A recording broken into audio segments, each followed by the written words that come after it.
Ya.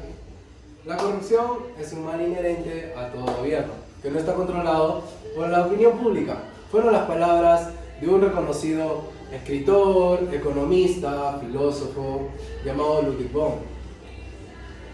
Ustedes se preguntarán, ¿cuánta importancia tiene la corrupción en el Perú? Con un 98% de porcentaje en la percepción de la corrupción en la política, cuenta el Perú, superando a los países como Brasil, Ecuador, Colombia y en general de Latinoamérica. Ante esta problemática, mi equipo y yo estamos contra la corrupción, como me imagino que cualquiera de ustedes.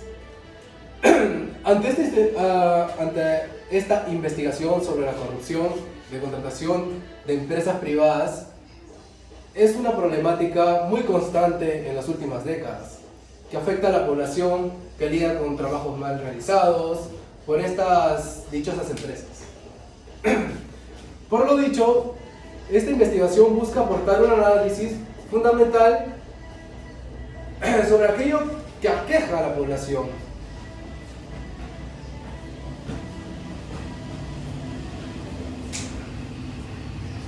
Primeramente les hablaré sobre el Club de la Construcción.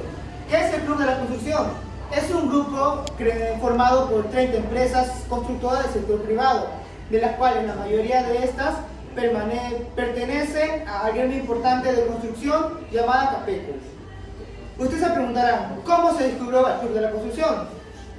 Fue gracias a un informe del Departamento de Justicia norteamericano a finales del año 2016, en la cual se descubrió cómo la empresa Odebrecht corrompía vía elevadas comisiones a diferentes funcionarios públicos de todo el mundo. Ahí se dio a conocer cómo robaban obras de manera ilícitas. ¿Cómo operaba el Club de la Construcción? En este club habían dos miembros, el cual uno se llamaba Rodolfo Priale, el que fungía de representante de las empresas. También había otro llamado Carlos García, el cual recibía un 2.9% de las obras. Es decir, que si una obra llegaba a costar 1.200 millones de dólares, el funcionario recibía 2.9 millones de dólares, el cual lo repartía entre diversos funcionarios corruptos del Ministerio de Transporte y Comunicaciones.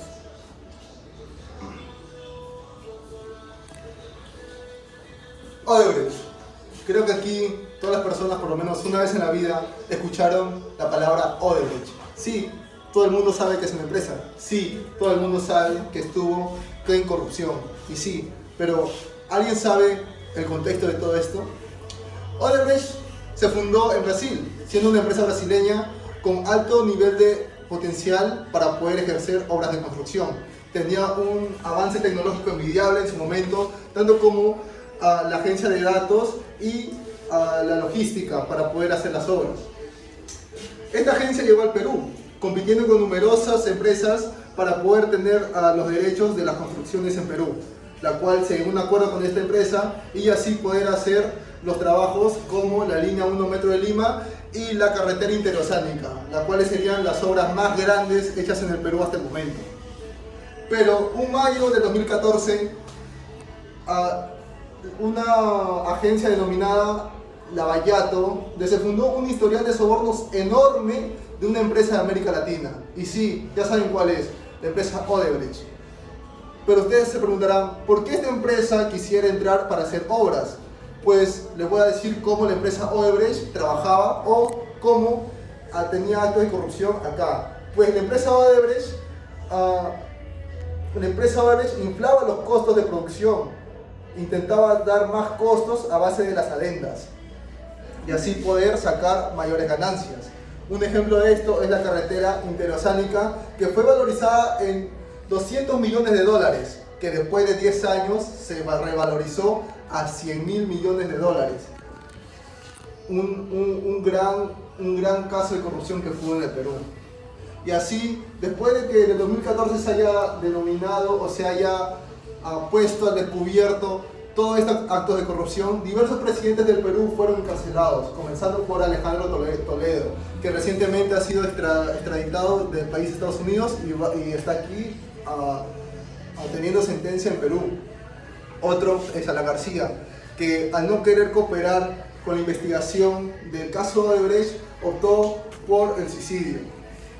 Otro sería Ollantumala, que por diversas influencias también cayó en la tentación de Odebrecht. El último que conocemos es Pedro Pablo Kuczynski, que Pedro Pablo Kuczynski, después de varios intentos de no poder pisar la cárcel, al final lo consiguió por defenderse que es una persona de mayor edad.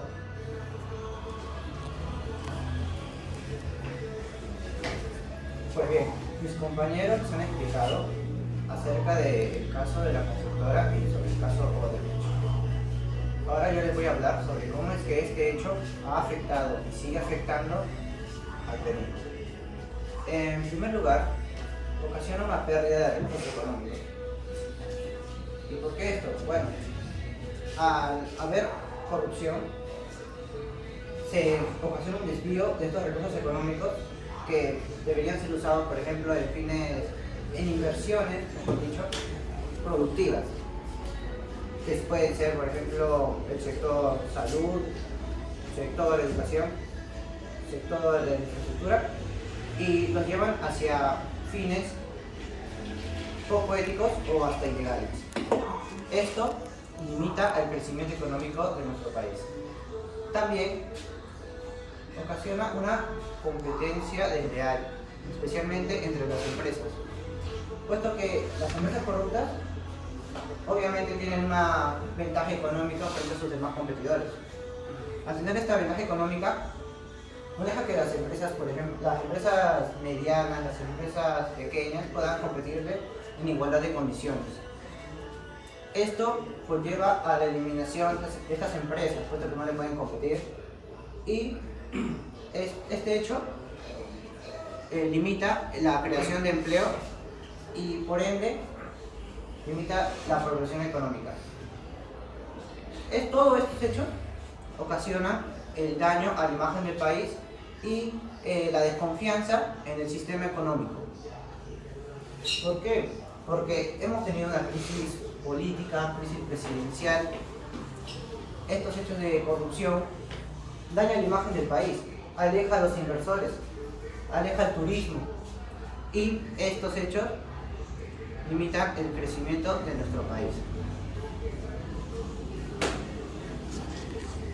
Ya, yo daré la opinión de un analista político, Alfredo Torres. Describe como una práctica global de los regímenes autoritarios, pero muy presente en la democracia. En una encuesta de opinión publicada el 3 de mayo de 2018, donde el 94% de los peruanos perciben la corrupción muy alta, considerando uno de los principales problemas en nuestro país. Nuestra historia, desde la llegada de los españoles, se ha visto plagada de funcionarios públicos y sujetos privados que solo han mostrado su enriquecimiento económico y de ascenso político y social, causando perjuicios no solo en nuestra economía. La corrupción nos cuesta $10 millones al día, superando los 3.600 millones de dólares. Eso no es lo más preocupante, sino que ha socavado la base de nuestras instituciones democráticas. Pues este estudio indica que con ese monto podríamos financiar 3 años de nuestro proyecto de desarrollo a cargo del Estado. Bueno, aquí les daré una pequeña conclusión. La conclusión ante la corrupción en la contratación de empresas es un impacto negativo hacia nuestra sociedad. En Perú descubrieron diferentes casos de corrupción en empresas como Odebrecht, además de las consecuencias negativas que afectaban a nuestro país. A la luz de todo lo sucedido, se cuestiona el papel en la lucha contra la corrupción y las empresas contratadas, ya que el problema es un problema que aqueja al país y nos impide avanzar económicamente, social y públicamente. Gracias.